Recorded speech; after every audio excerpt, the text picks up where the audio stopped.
ब्रह्मा का पिता है, कौन विष्णु की मां, शंकर का दादा कौन है, हमको दे बता। ये जानने के लिए कृपया सुनिए। जगत गुरु तत्वदर्शी संत रामपाल जी महाराज के अमृत वचन सर्व पवित्र धर्मों के पवित्र शास्त्रों के आधार पर।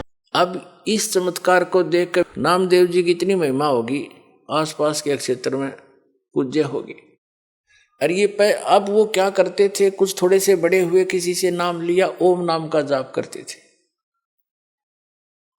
फिर परमात्मा मिलते हैं आकर ऐसी पुण्यात्माओं को, जैसे उनका विधान है, वो नेक आत्माओं को मिलते हैं, अच्छी आत्माओं को मिलते हैं, दृढ़ भक्तों को। तो कबीर साहब उनसे मिले, ज्ञान दिया कि ऐसे ऐसे भाई ओम नाम का जाप तुम कर रहे हो गुरु से लेकर के, ये तो ऐसे ऐसे सारी सतिथि बता दी, और इससे आगे एक और मंत्र है जो दास देगा आपको, और उससे मोक्ष होगा। ये तो असंग जन्म हो गए, जन्मते मरते। और ये छोटे मोटे जो लीला हुई है ना, ये तेरे पिछले पुण्यों से हुई है। आगे चार्जर ठीक नहीं है, पीछे बैटरी चार्ज थी, तब तक यह काम कर रही है। सारा समझाया उनको, जैसे भी उस भाषा में। तो नामदेव जी ने नाम ले लिया, किससे? उस संत से जो स्वयं मालिक आकर रहे, गुप्त रूप से रहा करते थे। अब नाम भी ले लेते हम, लेकिन वो पुरानी जो साधनाएं हैं, जो क्रियाएं मन में समारी हैं, वो भी साथ करते रहते। एक दिन नामदेव जी, क्योंकि ये छिपा जाति में थे और ब्राह्मण लोग अन्य जाति वालों को भगवान की आरती में निकट नहीं जाने देते थे, दूर खड़ा रखते थे। वो आरती जहां करते थे विठल जी की, ब्राह्मण वर्ग ही रहते थे, वहां उसको क्षेत्र था। एक दिन नामदेव जी जा रहे थे, आरती मंदिर में हो रही थी। इतने आत्म विभोर हो गए, पंडित जी तो ऐसे वो घंटियां बजा रहे थे, और नामदेव जी ने जूते निकाल लिए दोनों अपने, और जूतों को लगे बजाने, और बजाते बजाते उन पंडितों के बीच में पहुंच गया। जैसे मंदिर की दर्शन करने के लिए मूर्ति के निकट पंडितों के बीच में घुस गया। उन्हें देखा कि वो कौन आ गया, छोटी जाति का, हाथ में जूते ले रहा, पकड़ के बाजू से और मंदिर के पीछे पटक दिया जाके, कि इसने आरती में बाधा कर दी। कहते हैं भगवान कबीर साहब ने उस मंदिर का मुंह फेर दिया नामदेव की तरफ।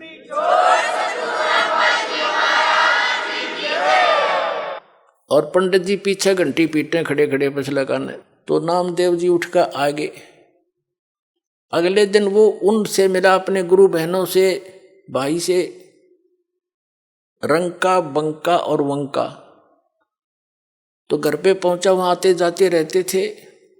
घर पे गया तो अकेली लड़की थी वंका, माता पिता कहीं बाहर गए हुए थे। वो लड़की कुछ पट्टी तैयार करे थी, जैसे किसी का चोट लाग जाए उसके जैसा भी देसी इलाज, कोई कूट छेद के जड़ी बूटी। नामदेव जी ने पूछा, बहन किसको क्या हो गया, आप क्या बना रही हो? अपने आत्मा भगत जो होते हैं वो भगत वाली भाषा बोला करते हैं। और लड़की बोली, भाई नामदेव तू चल रहा है बनमुखी, अपने हिसाब से चलता है भाई, तू आगा पीछा नहीं देखता, तेने क्या जरूरत थी उन पंडितों के बीच में जाकर खसण की है? गुरु जी की बेइज्जती कराना चाहता था तू। जब तेरी बेइज्जती देखी नहीं गुरु जी पे, और गुरुदेव ने जो तेरा मंदिर घुमाया है ना, उसके कारण गुरुदेव का चोट लग गया हाथ के, और उसके लिए पट्टी तैयार करो। नामदेव कुछ सोच ले भाई, ना दुखी कराया करे। नामदेव ने सोचा, गुरु जी दिखे भी कोई ना वहां पर, और मंदिर घूम गया। उसने वहम हो गया था कि मेरी भक्ति ने कर दिया यूं काम। उसकी फड़क निकालनी थी, वो भ्रम निवारण करना था दाता ने। अब उसने सोचा, बहन सचमुच एक और मैं बालक हूँ, मूर्ख हूँ, पट्टी ले जा रही हूँ, चाल मेरे साथ। वो दोनों गए। गुरुजी का चोट लाग रही हथेलियां पे, और लड़की ने मैलम लाकर पट्टी बांधी, चरणा में पड़ गया, रोन लग गया। ने बोला, भगवान मेरे से गलती होगी, माफ करते हो, आगे से ऐसी गलती नहीं करूंगा। बोला, कहा बेटा, जब मैंने मार्ग बता रखा, वो मंदिर में टिंडे लेने गया था तू, जो भक्ति मैंने बता रखी, इस विधि से तेरा कल्याण होगा, वहां किस लिए गया था? तो मानते हो नहीं, मनमुखी चलते हो, इसलिए मार खाते हो। तो उसके बाद उसकी वह दृढ़ता बढ़ गई, सचमुच लेकिन वो तो मालिक थे। वो जैसे आजकल परंपरा चल गई है कि गुरु ही भगवान होता है, गुरु भगवान नहीं होता। वो तो भगवान ना आए थे सीधे गुरु बन के, और अपनी भक्ति की सतिथि बना के रखनी थी। काल नो सोचा है नकली संत नकली पंथ बना के नकली नाम जाप करा के इनकी भगवान से आस्था हटा दूं। जो साधना ये करेंगे उससे लाभ तो होना नहीं, आपत्ति नो की नो पड़ेंगी आके, तो कुछ दिन में भक्ति छोड़ देंगे। और परमात्मा सोच क्रियाएं करता है, आप भी आते हैं, कोई एक आधा संत भी भेज देते हैं, तो अधिकतर स्वयं ही आए हैं मालिक ने, और स्वयं ही वो काम करा जो भगवान किया करते। तो भगवान और गुरु वो तो वन ऑल इन वन थे, वो तो सब कुछ थे दाता। लेकिन अन्य जो गुरु है वो गुरु है और भगवान अन्य है। गुरु परमात्मा का पुजारी होता है और उससे मिलाने वाला मीडिया होता है। गुरु भगवान नहीं होता, भगवान तो भगवान ही होता है। लेकिन उस परमात्मा को पाने के लिए एक विधि बताई है परमात्मा ने कि अपने गुरु को आप एज ए गॉड ट्रीट करना, उससे भगवान की तरह व्यवहार करना, ताकि जब तुम यहां से जाओगे इसी रूप में आगे भगवान परीक्षार्थ बैठेगा। और यहां जैसा व्यवहार आप कर रहे हो, जैसे विचार अपने गुरुजी के प्रति रखते हो, वो वहां भी होंगे।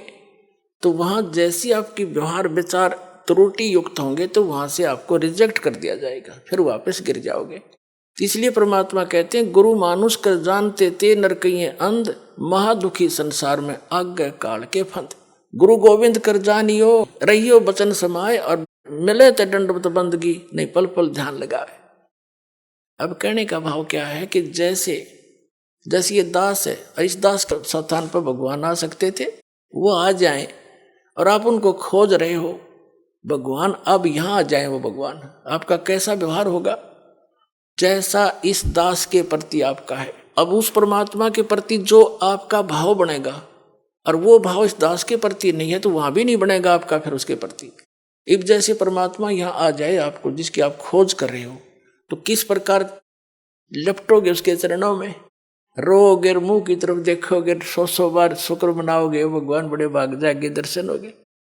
जिस भगवान को हम खोज रहे हैं, और वो आज इस दास के स्थान पर होता, वो तो हजारों बार हुए हैं, रहे हैं दाता, हम नहीं समझ सके। उसको जन साधारण एक भक्त संत समझ कर हमने उनसे डील किया। आप जो व्यवहार मेरे से कर रहे हो वैसा उसके साथ करोगे, तो परमात्मा वहां जब जाएगा तो यहां ये सोचकर हमने गुरुदेव से डील करना चाहिए कि मान लियो भगवान बैठे हमारे सामने, भगवान के सामने कपट से बात नहीं की जा सकती। जो वचन जो आदेश देव श्रोधार्य होना चाहिए, अपनी नहीं चलानी चाहिए, क्योंकि वो आपके हितैषी हैं, आपका बुरा नहीं चाहते, केवल भले के लिए आपको आदेश देंगे, ऐसा नहीं करना, ऐसा नहीं करना, केवल ऐसा ही करना।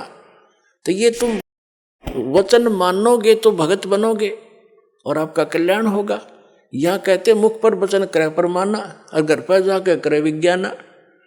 मुख पर तो गुरु जी की बात मान ले, हाँ जी, और घर जाकर न सोचो ना, नो थोड़ा ऐसे थोड़ा करना है, बताइए मर्यादा कैसे छोड़ेंगे, तो फिर के खाक से सो तुम। जो गुरु वचन पर डट गए कट गए फंद 84 के, भाई जो गुरु वचन पर डट गए कट गए फंद 84। तो गुरु वो तो गुरु रूप में आए थे मालिक ही, लेकिन दास गुरु रूप में मालिक नहीं, उस मालिक का दास समझो। लेकिन गुरु को भगवान के तुल्य मानने से आपकी समस्या हल होगी, नहीं तो होए को नहीं। जैसे एक मैथमेटिक्स का, एक गणित का प्रश्न होता है ऋण का, उसमें मूलधन ज्ञात करना होता है। तो मूलधन तो होता करोड़ों रुपए में, अरबों में। उस अरबों करोड़ों वाले मूलधन को प्राप्त करने के लिए मानना पड़ता है, मान लीजिए मूलधन 100 रुपये। वो मूलधन 100 रुपये होता नहीं, लेकिन उसको मूलधन मानने बिना वो करोड़ों अरबों वाला मूलधन आपको मिल नहीं सकता। तो जो परमात्मा है वो तो परमात्मा है, वो तो समर्थ है, लेकिन उस समर्थ को पाने के लिए इस दास को आपने मानना पड़ेगा मूलधन, यानी गुरु मान ले भगवान।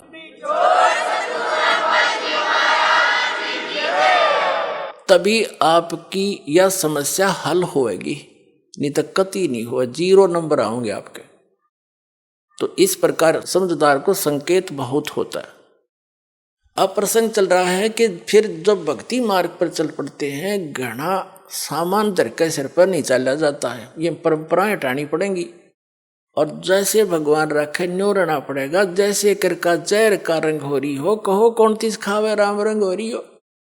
अब रंग का बंका झोंपड़ी में रहते थे, वृद्ध हो गए थे, और क्या करते थे, जंगल से लकड़ी तोड़कर लाते थे, उसको बेचकर अपना खाने जोगा रखकर बाकी गुरुदेव के चरणों में भंडारे में लगा देते थे। एक दिन नामदेव जी गुरुदेव यानी कबीर परमात्मा गुरु रूप में आए हुए थे।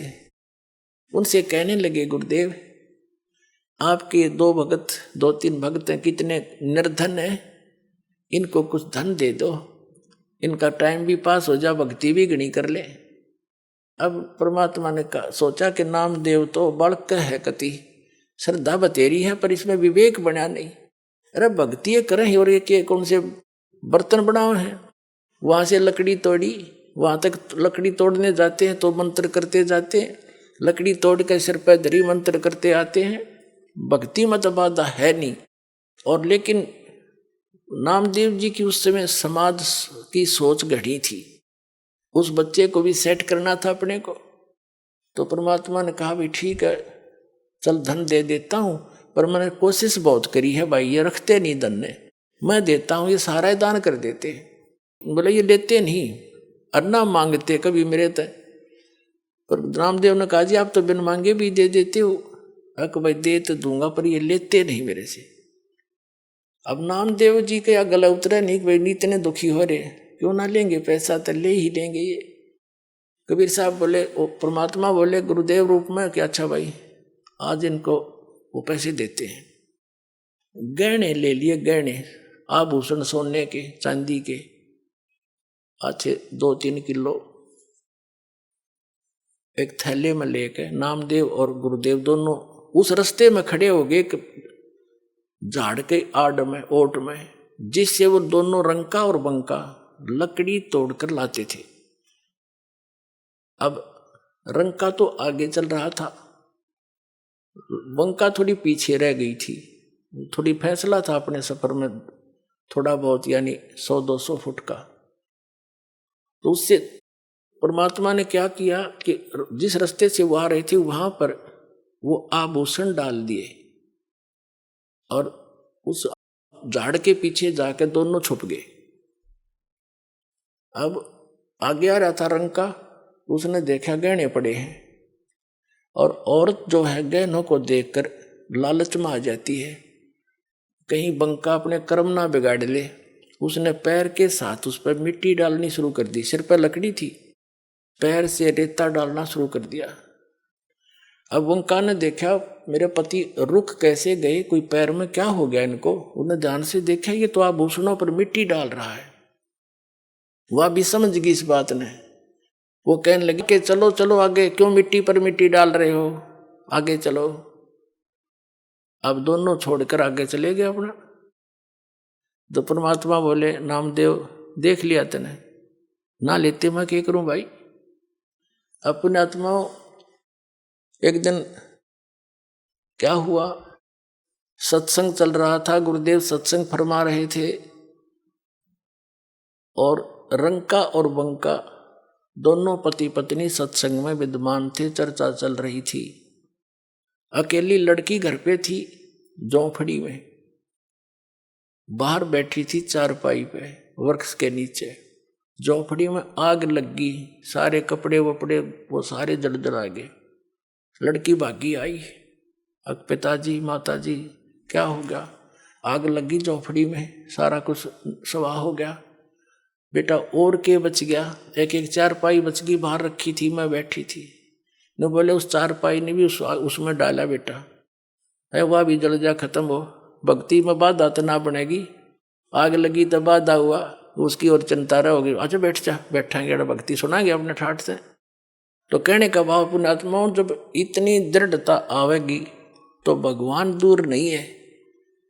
बहुत से परमाणु मालिक ने स्वयं बना दिखाए हैं।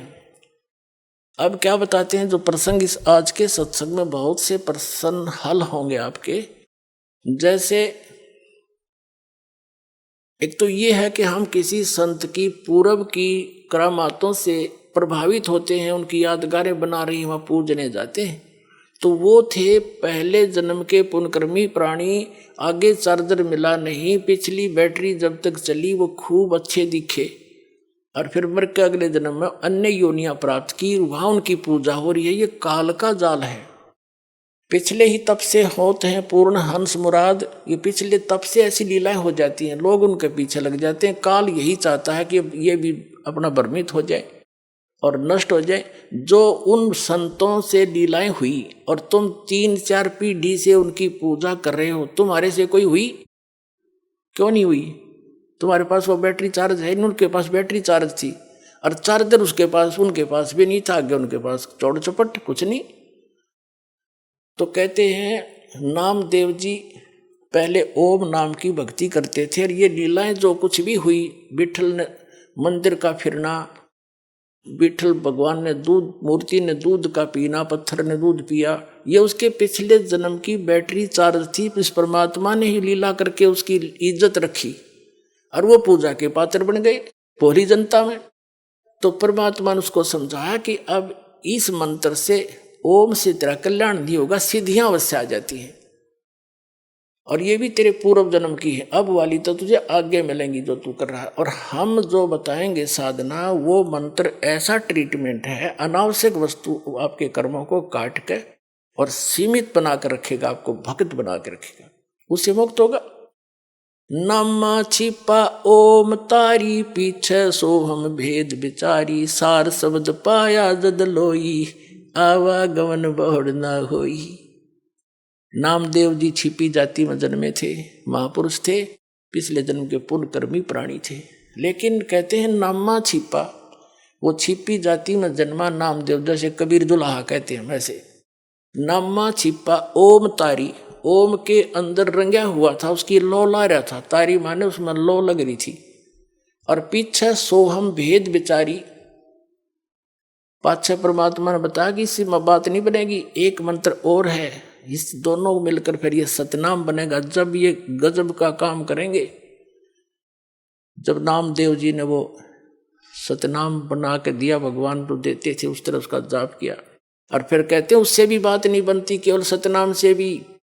नामा छिपा ओम तारी, पीछे सोहम भेद विचारी, सार शब्द पाया जद लोई, आवागमन बहुर ना होई। उनको भी फिर सार शब्द मिला, तब उनका जन्म और मरण मिटा। तो आज के सत्संग से आपको बहुत सा निष्कर्ष मिला है कि एक तो हमने भगवान पर विश्वास रखना पड़ेगा, दृढ़ होकर देखो। भगत ने सीमित वस्तुओं की आवश्यकता है, बकवादों की नहीं। और जब हम परमात्मा की शरण में आते हैं तो उसको अपने बच्चे की पूरी जानकारी होती है, इसको क्या आवश्यकता। जैसे आप रोगी हो जन्म और मरण के रोग के, और ये बरवाला हॉस्पिटल उस रोग के काटन का, आप इस दास के ट्रीटमेंट में आगे गौड़ कबीर गिवन या ट्रीटमेंट है जो दास आपको देता, तो वही दिया करते थे। तो डॉक्टर के पास ऑपरेशन में जब होता है, ऑपरेशन थिएटर में या ट्रीटमेंट में, डॉक्टर ही बताता है ऐसे करना, ऐसे ना करना। तो और फिर मरीज अपनी चलाता है, तो उसने मरना है, फिर मर। कबीर साहब कहते हैं औखद खावे पत्थर है, और तब होवे उपचार, यानी औखद औषधि ले और पत्थर है, यानी वो ऐसी चीज नहीं खावे, यानी जो मना कर रखे खाने के लिए वो वस्तुएं नहीं खावे, और पत्थर है यानी परहेज रखे, और तब उसका ट्रीटमेंट होगा। और फिर डॉक्टर को क्या पता नहीं इसको किस चीज़ की आवश्यकता है, 1 मिनट में इंजेक्शन लाओगा और सारी रिकवरी कर देगा। तो आपको जब आप इस परमात्मा की शरण में आ गए, तो आप जी ने फिर ये चिंता, ठीक है अपना दुख तो बता सकते हो, मुझे ये तकलीफ है, डॉक्टर को बताना तो पड़ता है, फिर काम उसका है, उसको कैसे ठीक करना है। अब कौन से को पहले करना है। जैसे कोई एक्सीडेंट हो गया बालक, और उसका टांग टूट गई, और एक जगह से ब्लड घना पर गिर रहा है, अब वो ब्लड निकलने का दर्द तो है नहीं, और टांग की टूटे हुए का घना दर्द चल रहा है, मर गया, हाय मर गया। लेकिन वो डॉक्टर उसके उस मर गया पर ध्यान नहीं देगा, वो उसने देखेगा खून कहाँ से रिस रहा, पहले उसका ऑपरेशन करेगा। इतना रो लड़ दे थोड़ी देर, जब उस मर गया की तरफ ध्यान देगा तो उसकी जान सचमुच मर जाएगा। इतना पीड़ा है। तो पुण्यात्माओं, आप यहाँ आए हो, आपको कोई भी भयंकर कष्ट दिखाई दे रहा है और वो अभी तक मालिक ने नहीं निवारण किया है, तो ये सोचना कि आपका कोई और भयंकर कष्ट है जो आपका जान लेने वाला है, उसको टालने के लिए आपका प्रयत्न किया जा रहा है। उसने 2 दिन पीछे कर देंगे। तो आप विश्वास करना इस मालिक पर, अपनी ना चलाना। मैं इतनी बार आ लिया, मैंने इतनी जोत चढ़ा ली, मैंने पाठ भी करवा लिया, लगा रहे, पेट में दर्द हो जा, एक गोली से ना हो तो डॉक्टर ने कहा एक और खा ले भाई, उससे भी ना हो तो नहीं कहा एक और खा, इसने इसी से होगा। तो जो आप कर रहे हो दान पुण्य सेवा सिमरन, इसी से राहत होंगे, नहीं हो तो और मंडा रहे। तो इस तरह आपका यू कल्याण होगा, और ये है भक्ति मार्ग। इस पर इस तरह चलोगे तो परमात्मा आपको हथेली पर रखेगा। पुण्यात्मा सत्कर्म मान लेना। बोलो सतगुरुदेव।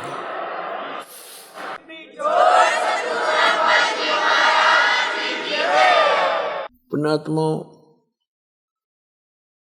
इस काल भगवान ने पूरे विश्व को भ्रमित कर रखा है।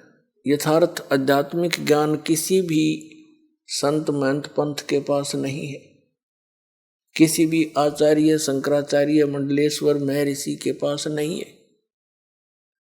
वो यथार्थ ज्ञान तत्व ज्ञान पूर्ण परमात्मा सत्य पुरुष ने स्वयं आकर ही यहाँ पर बताया है। वेदों में उस परमात्मा की महिमा वर्णित है कि वो परमात्मा सतलोक से चलकर आते, एक कवि की भूमिका करते हैं और अच्छी आत्माओं को मिलते हैं। वो सतलोक में रहते हैं, वहां उनका ऐसा ही शरीर है जैसा आपका है, लेकिन उस परमात्मा का वहां शरीर 5 तत्वों से बना हुआ नहीं है। परमेश्वर के एक रोमकूप में करोड़ सूर्य मिला दे, करोड़ चंद्रमा, उनकी रोशनी भी उस परमात्मा के एक रोमकूप की रोशनी से कम पड़े, इतना तेज है। वहां पृथ्वी है, सतलोक एक पृथ्वी है, वो तेजों में उसका भी प्रकाश है, लेकिन सफेद कलर है उसका। वहाँ बाग बगीचे हैं सफेद वृक्ष से, सफेद उनके बहुत सुंदर फल लगते हैं। हर प्रकार के जो फल हैं वो अलग अलग फ्रूट है, सब काजू किस्मत सेब संतरे जो मेवा है। दूधों की नदियाँ सरोवर भरे पड़े हैं, झरने बह रहे हैं। वहाँ अमृत सरोवर है, जैसे गंगा जल यहाँ पर आया है। विश्व के वैज्ञानिकों ने सिर मार लिया, इसके बारे में जानकारी नहीं कर पाए कि ये खराब क्यों नहीं होता। जब इनका समझ में नहीं आती उसने बाईपास कर जाते हैं, छोड़ देते, और बाकी वैज्ञानिक पाके रहते हैं। बताओ इसका भेद क्यों नहीं खराब होता है? क्योंकि ये ऐसे लोक से आया है जहाँ के पदार्थ कभी खराब नहीं होते। ये सतलोक से आई है गंगा, ये जल। ये एग्जाम्पल दिया परमात्मा ने कि मेरे लोक में बच्चों जहाँ तुम रहा करते ऐसे पदार्थ हैं जो कभी खराब नहीं होते, व्यर्थ नहीं होते। तो वही परमात्मा स्वयं आकर के यहाँ ज्ञान देता है। और जिन महापुरुषों को वो मिले उन्होंने सतलोक में देखा उस परमेश्वर को, और फिर वापस पृथ्वी पर उनको छोड़ा। परमात्मा ने अपने गवाह बनाने के लिए एविडेंस दिलानी थी उनसे अपने बारे में कि कबीर इज गॉड, वो धानक रूप रहा करतार।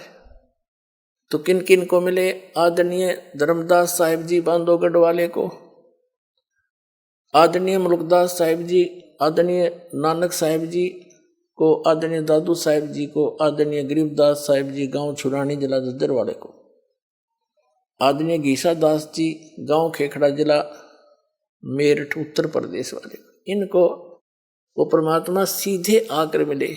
इन महापुरुषों की तो दास को जानकारी है, इनकी जीवनी से दास को पता चला। और फिर दास पर रजा हुई कि सतलोक कैसा है, वहाँ क्या है। तो वो दास ने भी आपके रूबरू किया, और इन महापुरुषों के भी जिनको आप मोक्ष प्राप्त मानते हो, उन्हीं के अनुभव से आपको ये भी सिद्ध किया कि ये भी यही बताते हैं, हमारे वेद भी यही बताते हैं, और स्वयं परमेश्वर ने भी आकर यही बताया। कि वहां पर कैसी स्थिति है और कौन है परमात्मा। और अभी तक ये जितने भी पंथ हैं या भी आपने सुना इन नकली पंथों संतों के इतिहास, इनका का पता नहीं, और करोड़ों जीव डुबो दिए, अपना जीवन नाश करया, लाखों का करोड़ों को मिसगाइड करने का पाप अपने सिर पर रख लेंगे। अब पता नहीं कहां प्रेत योनि में घूम रहे हैं। जैसे शिवदयाल जी है राधा स्वामी पंथ के सबसे पहले प्रवर्तक। जब मुखिया भूत बन का अपनी शिष्या बुक्की में बोल रहा है तो बाकियों का क्या होगा? आपने प्रत्यक्ष प्रमाण देखा था। तो क्या कहते हैं, अब ये आत्मा और इस मन के साथ इस काल का संयोग, क्योंकि हम परमात्मा को छोड़कर अपने पति ने छोड़कर इसके साथ आगे ज्योत निरंजन काल के साथ, अब यो हमारा पति बन गया नकली, यो हमारा स्वामी बन गया। 21 ब्रह्मांड का ये स्वामी है, इसके अंतर्गत जितने प्राणी हैं इसी के अधीन है, ये सबका स्वामी पति बन गया। और मन जो है इस काल का एजेंट है, इसका ही ये सूक्ष्म रूप है। तो आत्मा को जब ज्ञान हुआ, अब इसको पता चला। आदरणीय गरीबदास साहिब जी को परमात्मा कबीर जी सचखंड लेकर गए थे। उनको जब वापस छोड़ा, सब कुछ ऊपर के दिखाकर सब ब्रह्मांड, तो आदरणीय गरीबदास साहिब जी ने क्या कहा, मत दे दी है बालम याने नू, मत दे दी है बालम याने नू, मत दे दी याने नू, मत दे दी है बालम याने नू। आत्मा कह रही है कि मैं तो इस अनजान मन के साथ मेरा संबंध हो गया और ये सारे उल्टे काम करे। मत दे दी है बालम याने नू, मत दे दी है बालम याने नू, मत दे दी नू, मत दे दी है बालम याने नू। गीता और भागवत पढ़े नहीं बूझे शब्द ठिकाने नू, गीता और भागवत पढ़े नहीं बूझे शब्द ठिकाने नू।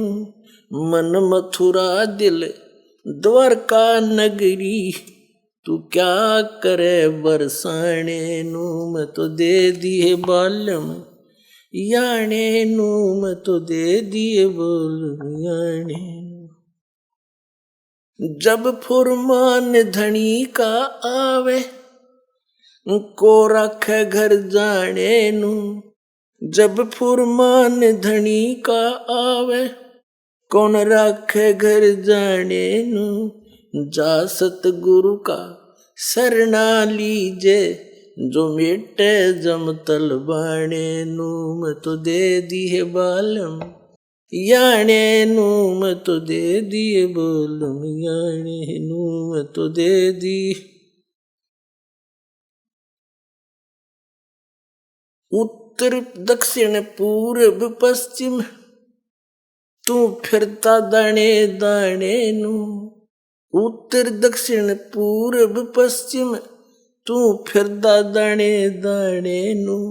ये सर्व कला सतगुरु साहेब की, हरि आए हरि आने नू। ये सर्व कला सतगुरु साहेब की, हरि आए हरि आने नू। मैं तो दे दिए बालम याने नू, मैं तो दे दिए बालम याने नू, मैं तो दे दी। जम किंकर का राज कठिन है, नहीं छोड़ राजा राणे नू। यम किंकर का राज कठिन है, नहीं छोड़ राजा राणे नू। या दुनिया दा जीवन झूठा, भूल गए मर जाने नू। मैं तो दे दिए बालम याने नू, मैं तो दे दिए बालम याने नू, मैं तो दे दी। शील संतोष विवेक विचारो, दूर करो जुलमाने नू, सील संतोष विवेक विचारो, दूर करो जुलमाने नू, ज्ञान दाराच ध्यान दी तुरिया, कोई जाने पान रसाने नू तुझे दी, याने नो मत दे दिए बलमियाने।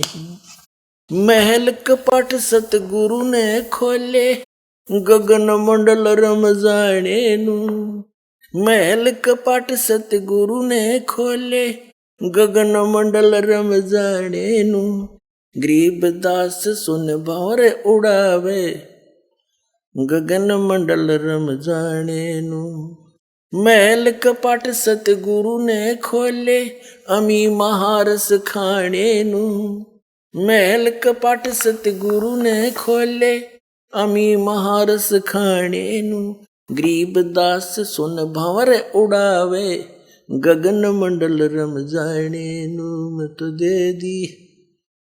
मत दे दिए बालम याने नू, मत दे दिए बालम याने नू। अब आदरणीय गरीबदास साहिब जी क्या कहते हैं, हम तो अनजान बुद्धि के प्राणी थे और इस काल को भगवान बना बैठे, मन को इस काल को भगवान मानने बैठ पति मान लिया। कहते हैं उत्तर दक्षिण पूर्व पश्चिम, तू फिरदा दाने दाने नू, ये सर्व कला सतगुरु साहेब की, हरि आने नू।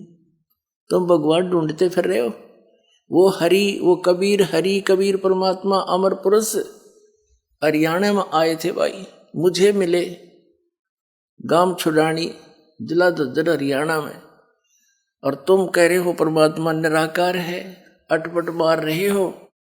तो क्या बताते हैं, मत दे दिए बालम बैरे नू, मत तुझे दिए बालम बैरे नू, मत तुझे दी बैरे नू, मत दे दिए बालम बैरे नू। आत्मा रो रही है, इतना ज्ञान परमात्मा ने बताया, और यो मन इस आत्मा को ऐसे मिसगाइड रखता है, मूर्ख बना रहा है, सच्चे ज्ञान को सुनने को तैयार नहीं, और इस झूठे ज्ञान को कितना बता दिया सारा स्वीकार।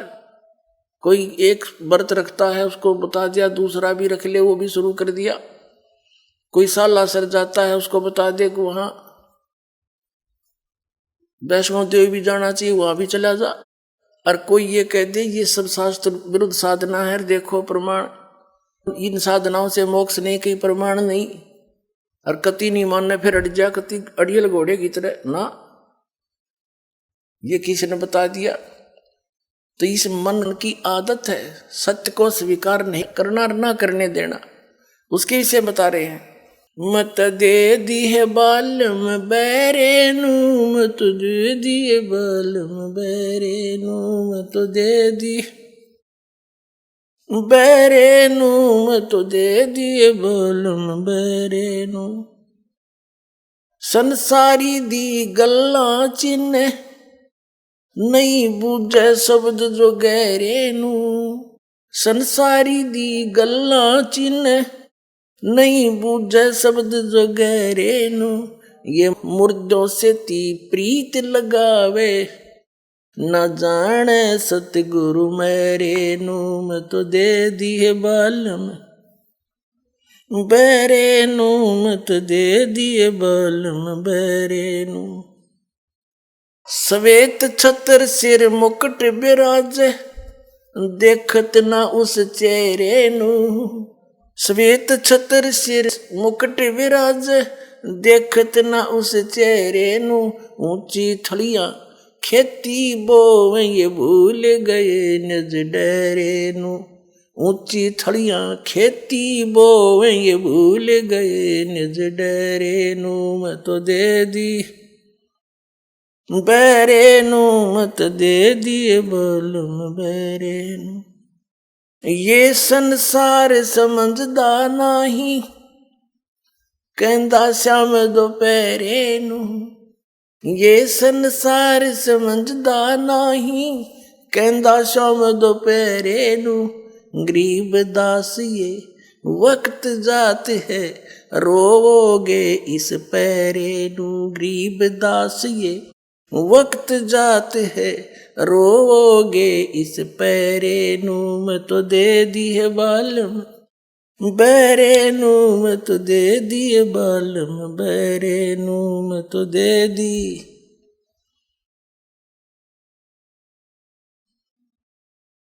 बैरे नू मत दे दी है बालम बैरे नू मत। ये संसार समझदा नहीं, कहंदा शाम दोपहरे नू। ये संसार समझदा नहीं, कहंदा शाम दोपहरे नू। गरीब दास ये वक्त जात है, रोवोगे इस पैरे नू। गरीब दास ये वक्त जात है, रोवोगे इस पैरे नू। मैं तो दे दी बालम बैरे नू, मैं तो दे दी बालम बैरे नू। अब क्या बताते हैं आदरणीय गरीबदास साहिब जी कि ये आत्मा अब रो रही है कि संसारी दी गल्ला जिन्हें न बूझे शब्द जो गहरे नू। इस गूढ़ ज्ञान को स्वीकार करता नहीं, न इसमें गहराई में जाता। और किसी चलते फिरते ने किसी ने कह दिया वहां माथा टेका बेड़ा पार हो जाएगा, उस तालाब में नहा ले मुथरावाड़े में बेड़ा पार हो जाएगा। वहां पहुंच गया फदड़ फदड़ और परिक्रमा ला दे उसकी चौगर देगा गिरिराज की, बेड़ा पार हो जाएगा। वो तो बेड़ा गर्क होगा, उसके चारों तरफ घूमते करोड़ों जीव मरेंगे और लाभ एक भी को नहीं। क्यों? क्योंकि श्रीमद् भगवत गीता में कई प्रमाण है, गोवर्धन के चक्कर लाइयो। अगर तुम मानते हो श्री कृष्ण जी ने गीता बोली तो 2 शब्द लिख देता कि वहां जाइयो मथुरा में, जहाँ मैं घूमा करता, और तुम भी वहां चक्कर काटियो बेड़ा पार हो जाएगा। ये संसारी दी गल्ला है, आम व्यक्ति के बनाए हुए लोक वेद दंत कथा ये साधना है जो जीवन नाशक है। तो गरीबदास जी कहते हैं संसारी दी गल्ला चिन्ह उनकी बात मान ले, ना बूझे शब्द जो गहरे नू, और मुर्दों से ती प्रीत लगावे, न जाने सतगुरु मेरे नू। जो संत किसी गांव में बैठे थे बनी में, वो पिछले पूर्व जन्म के पुण्यकर्मी थे, आगे भक्ति उनकी थी नहीं। एक आधा किसी का झाड़ा झपटा ला दिया, कुछ राहत मिल गई, अब उसकी समाधि बनाकर सारा गांव पूजे उसने। भले आदमी हो, जैसे कोई वैद्य था, मान लो तुम्हारी बात बड़ी करते हो, संत बहुत अच्छा था, राहत देता था। अब जैसे कोई डॉक्टर है, अच्छा वैद्य है और बढ़िया दवाई देता है, आराम हो रहा है, ठीक है, फिर उसकी मृत्यु होगी, मरने के बाद उसकी समाधि बना ले, यादगार बना ले, उसका चित्र ला ले, और फिर वहां जाओ मत्था टेकन, हमारा रोग नाश कर दो। क्या वो पत्थर की मूर्ति बता देगी दवाई कौन सी चाहिए आपको, या ट्रीटमेंट कर देगा? वैसा ही वैद्य अपने वर्तमान का ढूंढना पड़ेगा, जो कि आज वर्तमान में ये औषधि रखता हो। तो आज वर्तमान में सर्व प्रकार से संपन्न, all in respect complete course इस आत्म कल्याण का इस दास के पास है, परवाल आश्रम। और यहाँ और कल्याण कराओ।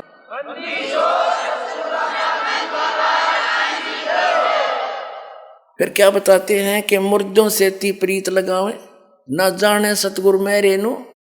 जिंदा सतगुरु आपका मिल रहा है उसको नहीं पहचानते। फिर क्या बताते हैं,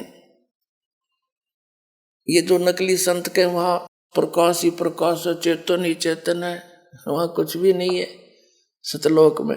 उसके विषय में क्या बताते हैं, आंखों देखा संत श्वेत छतर सिर मुकुट विराजे, देखत ना उस चेहरे नू। उस परमात्मा का जो सिंहासन पर विराजमान है सतलोक के तीसरे पृष्ठ पे, उसके सिर पे मुकुट है, श्वेत छत्र है, ऊपर छत्र, श्वेत छत्र सिर मुकुट विराज है, और देखत ना उस चेहरे नू। ऊंची थलियां खेती बो ये भूल रहे निज डेरे नू। ये जो वाणी गरीबदास साहिब जी ने बोली थी, उस समय सिंचाई साधन नहीं थे, वर्षा हो जाती तो कुछ दाने कनक हो जाती थी। तो क्या बताया है कि जैसे ऊंची थलियों के ऊपर किसी ने बीज बीज रखा हो, वर्षा होगी, बीज बीज दिया, फिर वर्षा हुई नहीं तो कुछ नहीं होता दाना उसमें। और नीचे डहर होती थी, समतल सथल, ऊपर भी वर्षा हुआ जल, ऊपर की ऊंची थलियों पर वर्षा हुआ, ऊंचे स्थानों पर वर्षा हुआ, जल भी उस झील वाले में आकर रुकता था। उसमें इतनी पर्याप्त सिंचाई का जल हो जाता था। उसमें खेती बीजने से थोड़ी बहुत वर्षा कभी हो जाती तो ऊंची थलियों पर कुछ भी नहीं होता था। और डहर, जो डहर उपजाऊ स्थल होती थी और झील का स्थान होता था, तो कहते हैं ऊंचे थलियों पर 1 मन 1 एकड़ में हो, 2 मन हो जा, और नीचे डहर के अंदर 40 मन हो जाते हैं वो। तो एक सिंपल वे से समझाने का तरीका कि जिन साधनाओं को तुम अपनाए बैठे हो, ये तो ऊंची थलियों पर खेती किए बैठे हो, भूखे मरोगे, कंगाल हो जाओगे। और भूल गए निज डहरे नु, अपने खास डैर को भूल गए, यानी परम अक्षर ब्रह्म पूर्ण परमात्मा सत्य पुरुष, उस परमात्मा को भूल गए। ये गलत साधना करके, गलत नाम जाप करके अपना जीवन नाश कर रहे हो। फिर क्या बताते हैं, ये संसार समझदा नाही, कहंदा श्याम दोपहरे नु। ये संसार समझदा नाही, कहंदा श्याम दोपहरे नु। गरीब दास ये वक्त जात है, रोगे इस पैरे नु। गरीब दास ये वक्त जात है, रोगे इस पैरे। आदरणीय गरीबदास साहिब जी कह रहे हैं कि ये संसार समझदा नाही, कहंदा श्याम दोपहरे नु। अब तुम इस काल की पूजा कर रहे हो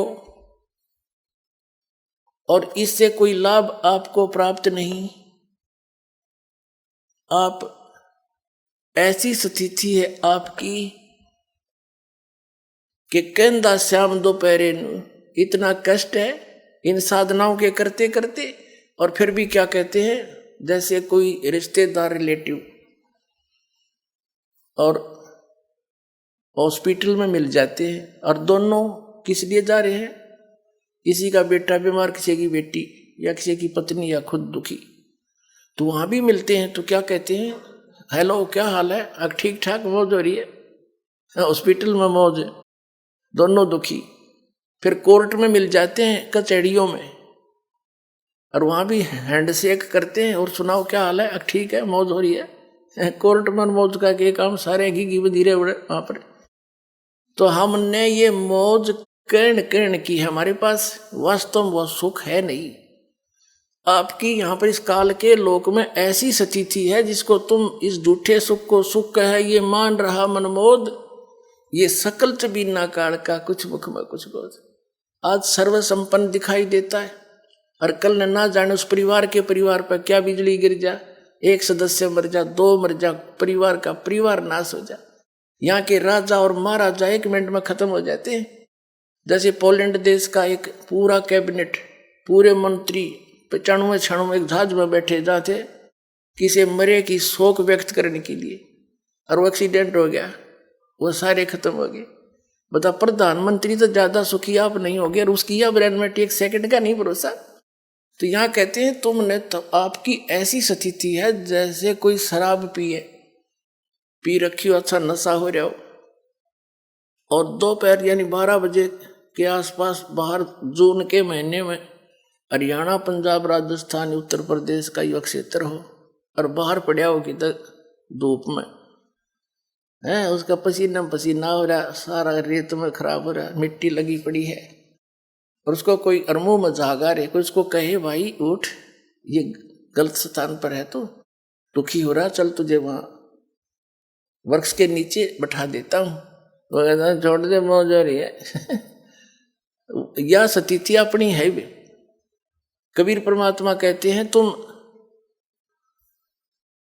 इस काल के लोक ने छोड़ के और चलो सतलोक में। क्या बताते हैं परमात्मा के, चल हंसा सतलोक हमारे, और छोड़ो ये संसारा हो। और आपने को ना ठीक है, मौज हो रही है, आपने क्या दुख है यहाँ पर, और जो दुख आएगा जो देखना क्या होगा। तो क्या बताते हैं कि ये संसार समझदा नाही, कहंदा श्याम दोपहरे नू। एक तो यहाँ के सारे दुख ने सुख मान रहे हो तुम, और दूसरे ऊंची थलियां खेती वो भूल रहे निज डेरे नु। ये नकली साधना नकली संतों को फंस गए, और सारे ऊट पर उआ बाई का ज्ञान, इनका कोई मंत्र ठीक नहीं जिसे मोक्ष हो जा। इनका कोई भी मंत्र साधना और ज्ञान बिल्कुल व्यर्थ है, कोई ठीक नहीं। इसके विषय में कहते हैं कि गरीब दास ये वक्त जात है, रोगे इस पैरे नु। ओए होए, ये मानव शरीर एक बार आपके हाथ से छूट गया, और इन गलत साधना करते करते परमात्मा कहते इस वक्त ने, इस समय ने रोया करोगे ऊपर न मुंह करके, जैसे कुत्ता रात ने देखा होगा एक आदि में, जब उसको पिछले दुख कभी चेतना हो जाती है पशु को भी, और याद करके रोता कि मैंने मनुष्य जीवन खो दिया, भक्ति नहीं करी, अकेला बैठा बैठा ऊपर न नुकरा करो। अब उसको याद आवे हैं, बात बिगाड़ दी सारी। तो यहाँ आदरणीय गरीबदास साहब जी कहते हैं कि ये संसार समझदा ना ही कहंदा श्याम दोपहरे नू, और गरीबदास ये वक्त जाता है रोगे इस पैरे नू। इस समय ने याद करके रोया करोगे तुम। इसका समाधान बताते हैं साथ के साथ। क्या बताते हैं? मन तू सुख के सागर बस रे भाई, और न ऐसा यस रे। मन तू सुख के सागर बस रे भाई, और न ऐसा यस रे। सर्व सोने की लंका थी वो, रावण से रणधीरम। सर्व सोने की लंका थी वो, रावण से रणधीरम। एक पलक में राज बिराजी वो, जम के पड़े जंजीरम। मन तू सुख के सागर बस रे भाई, और न ऐसा यस रे। भाई दुर्योधन से राजा होते संग इकोतर भाई। दुर्योधन से राजा होते संग इकोतर भाई।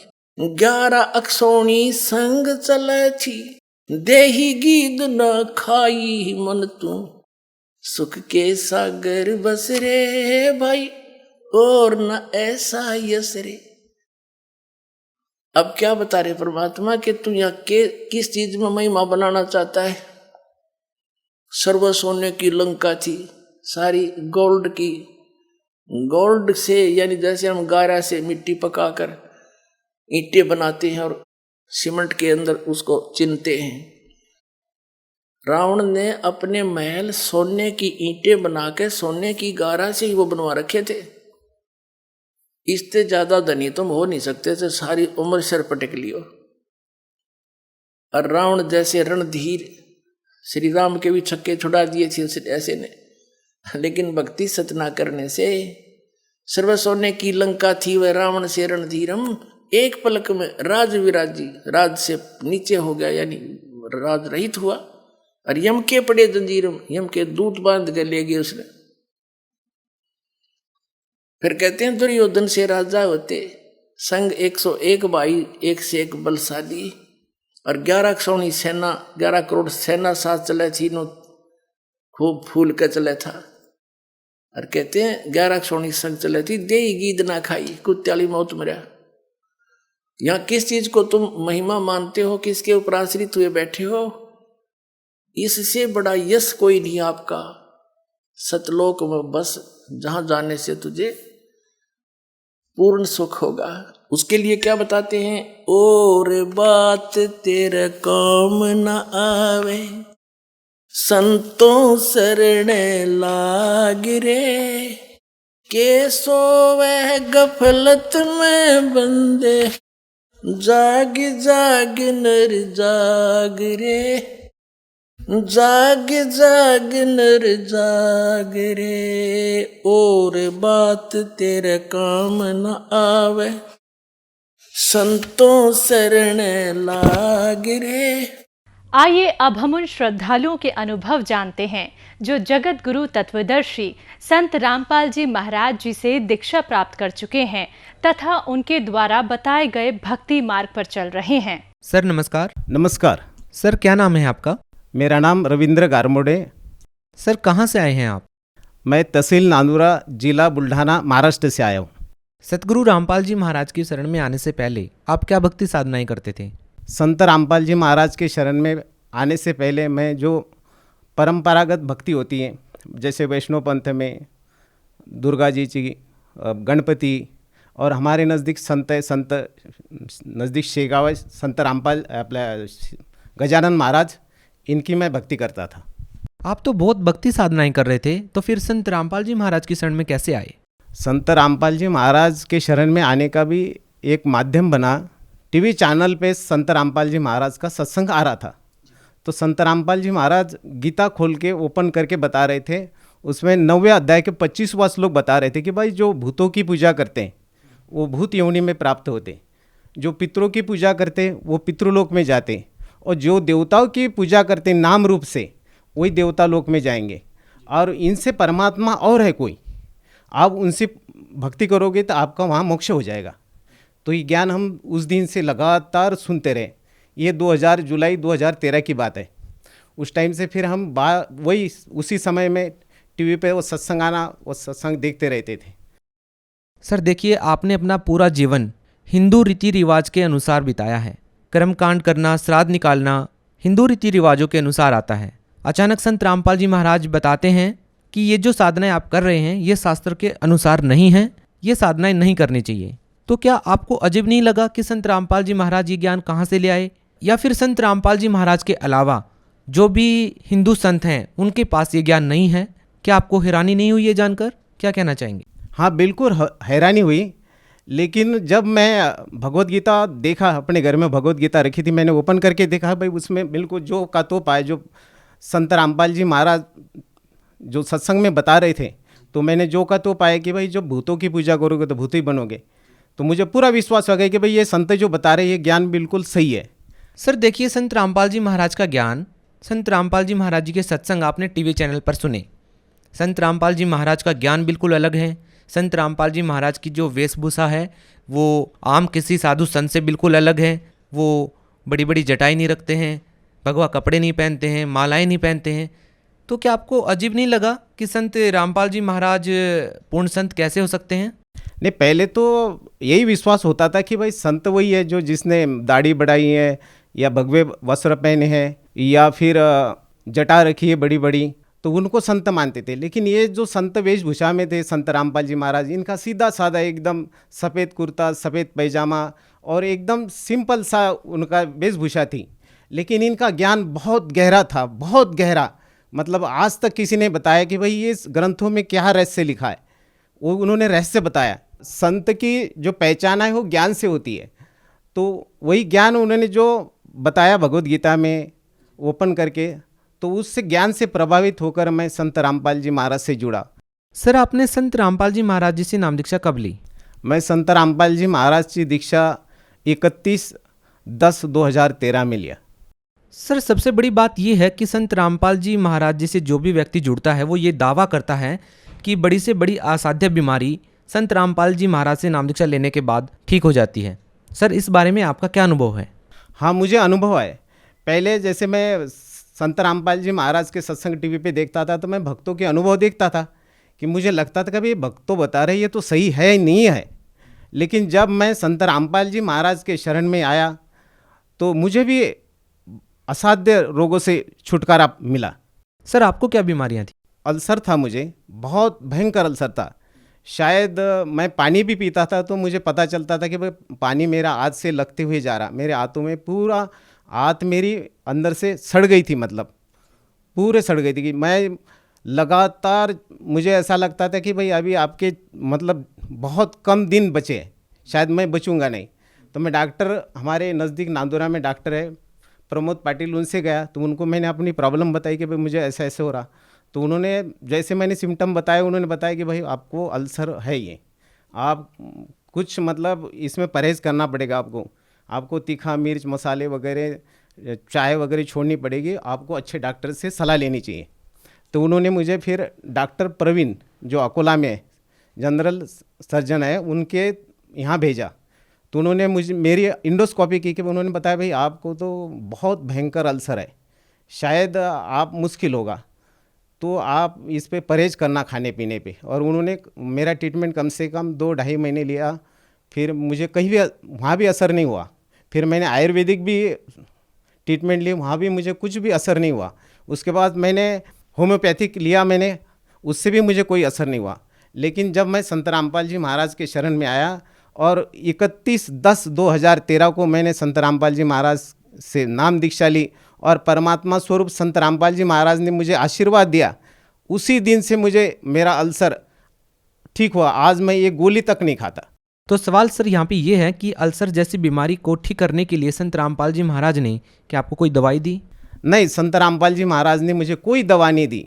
फिर कैसे ठीक हो गया? संत रामपाल जी महाराज जो भक्ति बताते वो शास्त्र युक्त है, उनके मंत्रों में इतनी ताकत है कि वो असाध्य से असाध्य रोग, कैंसर शरीर के रोग, चाहे कोई भी रोग हो, वो उनके मंत्रों द्वारा, उनकी भक्ति द्वारा, उस शास्त्रयुक्त भक्ति है उनकी, उस भक्ति के द्वारा ही वो सब दुख दूर हो जाते हैं। और उसके बाद ऐसे लाभ दिए परमात्मा ने। मेरी थ्रेशर में उंगली कटी थी। कौन सी उंगली? ये बाएं हाथ की है, कलमे वाली उंगली है। ये तो बिल्कुल ठीक नज़र आ रही है अभी। हाँ, ठीक नज़र आ रही है। आप देख सकते हैं कि भाई ये छोटी ये बड़ी है उंगली है, तो आप उंगली देख सकते हैं, एक छोटी है एक बड़ी है। ये बिल्कुल पूरा का पूरा ये कट गया था इसका। तो ये कैसे ठीक हुआ?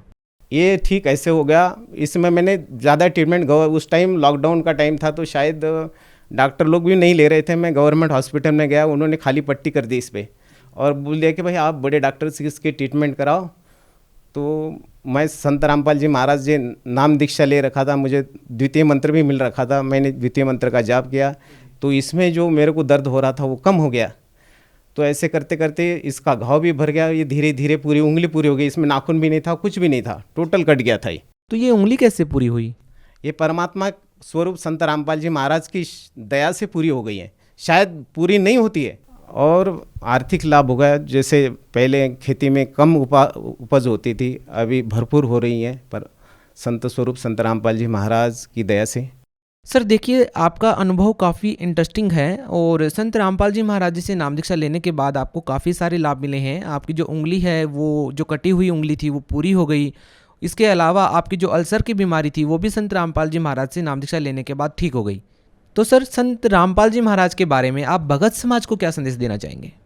आज इस पृथ्वी पे अगर कोई संत है तो वो संत रामपाल जी महाराज है, जो सत भक्ति बताते। वो पवित्र होली बुक्स जैसे भगवद गीता, 4 वेद, 7 शास्त्र, 18 पुराण, इवन मुस्लिम धर्म कुरान शरीफ, सिख धर्म की पवित्र किताब है गुरु ग्रंथ साहिब और बाइबल, इनके समय सब ग्रंथों का जो कि भाई एक परमात्मा कौन है, उस एक परमात्मा की भक्ति करनी चाहिए।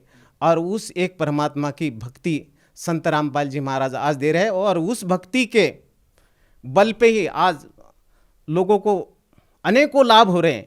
ऐसे लाभ आप भी ले सकते अगर आप संत रामपाल जी महाराज के ज्ञान सुनोगे। संत रामपाल जी महाराज का सत्संग टीवी पे आता है। संत रामपाल जी महाराज की अनेकों पुस्तकें, ज्ञान गंगा, जीने की राह, आप पुस्तक पढ़ के संत रामपाल जी महाराज के शरण में आके अपना कल्याण करा सकते हैं। जी बहुत बहुत धन्यवाद। नमस्कार।